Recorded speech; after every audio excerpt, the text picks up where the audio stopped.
A few years ago, I would have never guessed that I would be giving a presentation on foster care. But I've learned a lot in the last few years, and so I wanted to share a little bit about my adventure and give you a little bit of information in case you are interested in starting your own. The reason I chose this topic was because in last month alone, 1,418 children needed a place to stay. Our agency only had room for 75 of them, which sometimes leads to children being placed further from home, which can complicate the reunification process or getting them back together with their family. Who are these kids? They are male and female from newborns all the way to 19 years old. They are all different ethnicities, and they go from special needs all the way to typical children who just need somebody to take care of them while their family cannot.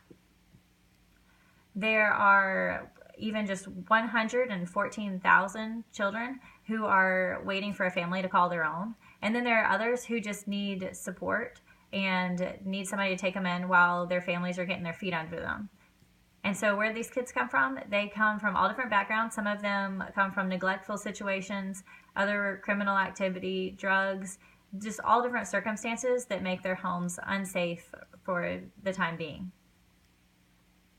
I got into this because I was on a mission trip and I was like, hey, there's got to be somewhere back home locally that I can kind of jump in and help kids, because there's just such a need around the world. I was like, there's got to be somewhere in my community that I can help. So I did what everyone does when they have a question. I Google searched, where can I help kids? Where can I find a place that I can just jump in and come alongside these kids? And so when I did that, I found an agency locally called Arrow Child and Family Ministries. And I called them up and was like, hey, is there anywhere that I can volunteer? Is there any way that I can help you out? What are the needs? And they said, we really need foster parents. We really need people to take these kids in and take care of them. Now, before we get too far, I wanted to just kind of share a little bit of information on like what I would recommend before jumping in. I would say definitely look for a support group. Make sure you know who will help you out with doctor's appointments, or if practice runs late, pick them up from daycare. Those people who will really come alongside you and encourage you.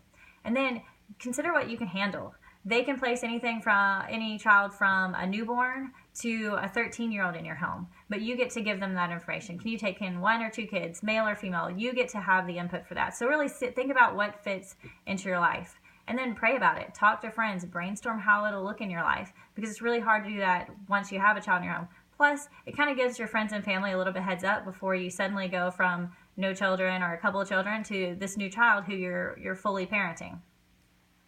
So once you're ready, you jump into training classes. You get background checks, fingerprints, and more training, interviews, everything to make sure that your home is a safe place for this child. And then you wait until the phone rings. And then they're like, hey, we have this child who was just removed from her home today. Can you take her in? I went from no children to a child in less than 2 hours. So waiting game to child, 2 hours, they're knocking on the door. And so this is what it looked like to me. Pretty overwhelming. She just jumped into my life and was like, hey, I'm here. And it's really overwhelming for her too, because she just lost everything that she knows. Like everything familiar to her with her was just taken away, and she was placed with me, a stranger. Now, a lot of fun things can kind of help with the transition there, and it's a lot of fun to just be able to pour into these children in their daily life and just encourage them and have some fun. So Ninja Turtle cookies, one of her favorites. Now, that's not to say that foster care is a piece of cake, because it's definitely not. A lot of times it can get pretty messy, and just like this pony who she painted, it can get pretty crazy and a little bit out there. But the thing about it is that when they came that day, they didn't just bring a number to the door. They brought this child who thinks that she's an athletic trainer in training. She's really jumped in my life. It's really amazing how God does that, how he can bring people together who just fit perfectly, and just somebody who I really could encourage. She thinks she's a little athlete. She actually informed me that I used the wrong type of tape on her knee, which is true. I just didn't want to use that kind of tape. She thinks that she always needs her ankle taped, and it's incredible to see how this journey looks. And one of my favorite parts is to just see how not only do people pour into her, but she pours into other people. Like here she is, like helping somebody who tore their ACL crutch down the hallway, and just she's learned how to love people in such a way that's incredible. And now, foster care isn't for everyone, but just because you aren't able to do foster care doesn't mean you can't be involved. You can become a caretaker and get the background checks and everything that needed to babysit. And you can also be an advocate and just talk about them.